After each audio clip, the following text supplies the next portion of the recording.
The breakfast rush had just begun to settle at Josie's Diner, a small, family-owned spot tucked away in a quiet stretch of downtown Santa Fe. Sunlight slipped through the dusty window blinds, laying warm golden strips across checkered floors and worn wooden tables. The scent of brewed coffee and sizzling bacon clung to the air, wrapping the space in something that felt more like a memory than a meal. Locals had claimed the place for years, not for its style or trendiness. There was none of that, but for its soul. The kind of place where the waitress knew you by name, where you could drink your coffee black or drown it in sugar and nobody blinked, where the regulars didn't just sit, they settled. Laughter would come and go, like the breeze that pushed open the door with each arrival. And behind the counter, wiping mugs or flipping pancakes, someone always seemed to be humming. That morning, the booth by the window, the one usually occupied by Sheriff Alvarez and his half-finished crossword, was taken by a stranger. Not just any stranger. Harrison Beck. 60 years old, steel gray hair neatly parted, a pressed shirt rolled to the elbows like he wanted to appear relaxed but didn't quite know how. His posture was rigid, shoulders stiff.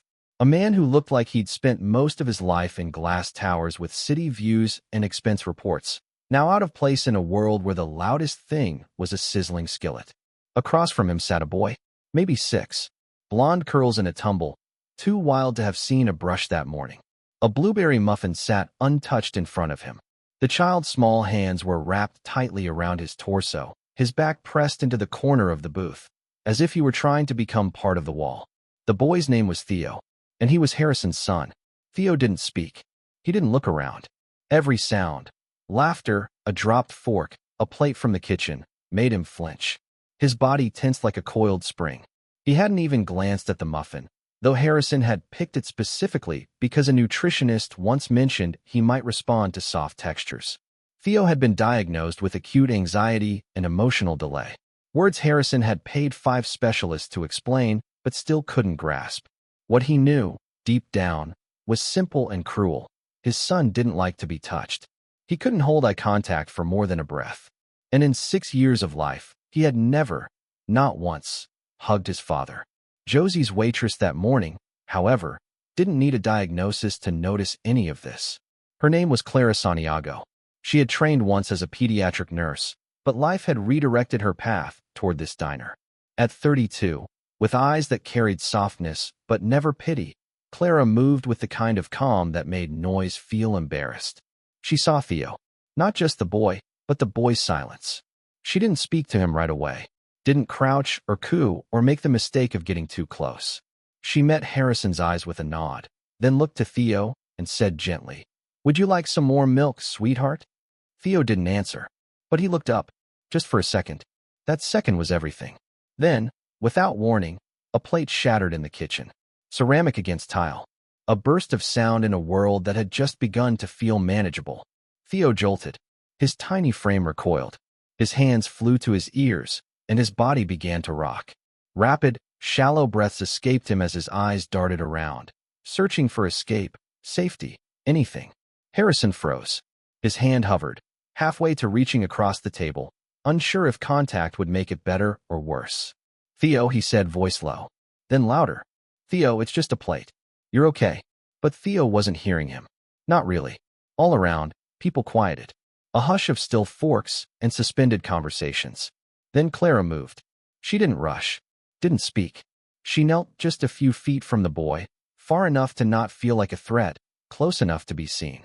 She opened her arms, not wide, but open, palms up, still, calm.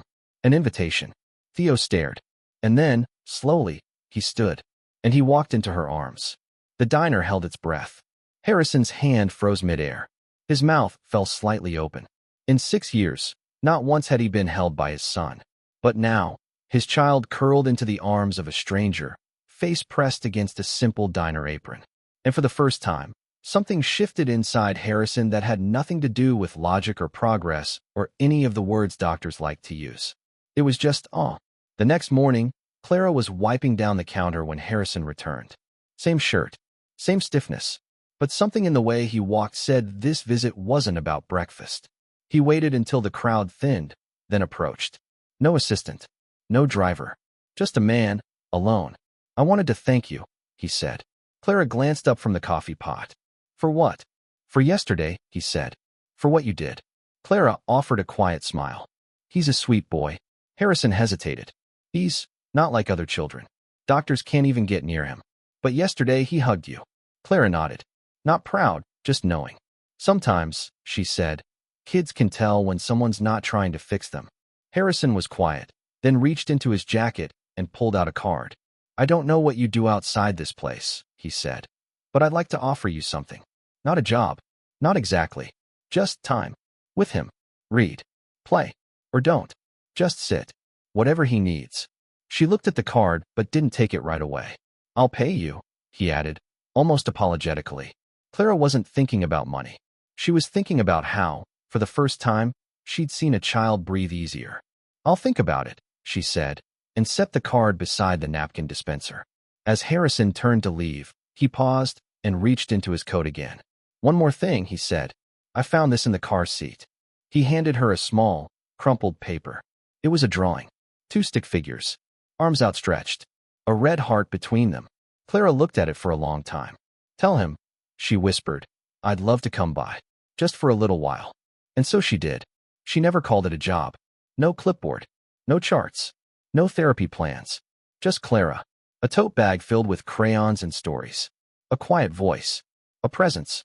Each day, she asked the same question. Draw today? Or story? Sometimes Theo pointed. Sometimes he shrugged. Sometimes he said nothing. Clara would sit beside him. Not close. Not far. She'd draw lopsided dogs. Or tell stories about turtles afraid of thunder. She never asked Theo to do anything. Just offered space.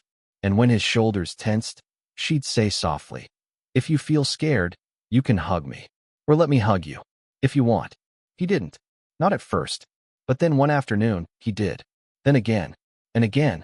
And slowly, Clara became more than just comfort. She became safe. And Harrison noticed. He lingered in doorways. Watched Theo rest his head on Clara's shoulder. Watched his son hum softly, fingers relaxed, crayons strewn across the rug. One afternoon, Harrison met an old business acquaintance. When the man scoffed, You're letting some diner waitress babysit your kid? Harrison just smiled. Yes, he said, because my son hadn't hugged anyone in 2 years. Now he does. That's worth everything. But peace, as it often does, came to a halt. A photo appeared online. Grainy. Through the diner window. Theo, arms wrapped around Clara, his face buried in her sweater. The caption read, Billionaire's son clings to mystery woman. Morning cuddle, or something more. By noon, gossip swirled. TV pundits speculated. Daniel's PR team scrambled. And without asking Clara, without hesitation, Harrison shut it down. He left a message at the diner. No more visits. No contact. It's over. Clara got the message between tables. She didn't cry. She didn't call. She walked to the back room. Unfolded Theo's drawing. 2 stick figures. A red heart. She placed it in her bag. Some things don't need defending. She wrote one line on a blank piece of paper. Not everyone needs words. Sometimes all it takes is someone calm enough to offer their hand. She placed it in an envelope. That night, she left it in Harrison's mailbox. Then she walked away. The next day, Harrison's security team traced the photo. It hadn't come from Clara. Not a betrayal. Just a customer who didn't understand what they captured. Harrison read the report and felt something hollow open inside him. That week, Theo changed. He didn't draw. Didn't hum. At night, he tossed and turned. One night, Harrison stood at the doorway of Theo's room. Inside, the boy was hugging a pillow. This one's not warm, Theo whispered. Not like her. That broke Harrison. Because now he finally understood. It wasn't about therapy or comfort. It was about feeling seen, safe, held. And he knew, finally, what it meant to love without conditions. He found Clara reading at the community library. She was sitting in the children's section, voice low, reading Harold in the purple crayon. He waited until the story ended. I'm sorry, he said. Clara turned. I believed something I shouldn't have, he continued. I let fear speak louder than truth. He breathed in. I'm the richest father I know. But I wasn't rich enough to teach my son how to hug. Clara didn't say anything, but her eyes softened. And in that silence, forgiveness bloomed. Together, they founded the First Hug, a nonprofit not for therapy, but for presence. For children who struggled like Theo. No charts. No fixes. Just story circles, soft blankets, music, and warmth. At the launch, Theo stood beside Clara. He hugged her first, then turned to Harrison, arms open, an invitation. And for the first time, Harrison knelt and hugged his son back. No tension, just love. Some moments you can't measure in dollars. Some healing doesn't come in medicine. Sometimes, all it takes is the right hug at the right moment, and a heart willing to give it. The hug between father and son didn't just end in that courtyard. It sent ripples far beyond the garden walls of the community center, beyond the boundaries of Santa Fe, beyond the well-dressed owners who had quietly dabbed their eyes as they watched a boy who once recoiled at sound now lean into embrace with nothing but trust. For Harrison Beck, it was the first time he felt human again, not as an executive, a billionaire, or a figurehead, but as a father, as a man. He stayed on his knees longer than necessary, not because he was overwhelmed, but because for the first time in years, he didn't want to rush anything. Theo's arms were still around his neck, and Harrison let himself feel the weight of it, the light, tender, trembling weight of a child's forgiveness. Clara stood nearby, silent, a witness not just to a moment, but to a transformation. She had known many children in her life, some curious, some cautious. But Theo had been different. He hadn't just needed kindness, he had needed permission. Permission to exist as he was. And now, surrounded by strangers and lawn chairs and the soft melodies of a cello in the background, Theo had given himself that permission. And others noticed. Later that evening, when the sun dipped behind the Sangre de Cristo Mountains and left a watercolor blaze across the horizon, Harrison received a call from his public relations consultant. "You won't believe this," she said, voice shaking with emotion. "That photo from today, the one from the launch, someone shared it on a parenting blog. It's gone viral. Not scandal viral. Hopeful viral. Like, life-changing viral." By morning, the image of Theo hugging both Clara and his father had been shared over 3 million times. The caption was simple: "Sometimes the first hug is the hardest. And the most beautiful." News outlets called. Autism advocacy groups reached out. Teachers, parents, counselors, even strangers in Norway and South Africa sent letters, not to the organization, but directly to Clara's name. They weren't offering donations. They were offering stories. "My daughter hasn't spoken in a year, but she held her brother's hand yesterday. I think that was her first hug. I always thought my son's silence was a wall. Maybe it's a door. Thank you." Within 2 weeks, the first hug received over 9,000 requests for programming in schools, libraries, shelters, and youth centers across the country. They didn't have the infrastructure. They didn't have the staff. But they had one thing no curriculum could offer: Clara. She began training volunteers. Not therapists. Not educators. Just patient, present adults who could sit on a rug with a child and say, "I'm here, if you want." Harrison, meanwhile, made the largest anonymous donation in New Mexico nonprofit history. Then he did something even more unexpected. He stepped away. From his company. From the boardroom. From everything that had once defined his value. He handed control over to a trusted executive team and dedicated his days to rebuilding something far more delicate: the inner world of his son. They started small. Making pancakes that always came out lopsided. Stacking books instead of reading them. Sitting in silence. Laughing at crayon drawings that looked like monsters but were, in fact, flowers. And through it all, Harrison learned how to be still. To not fill every silence. To not correct every detail. To be present.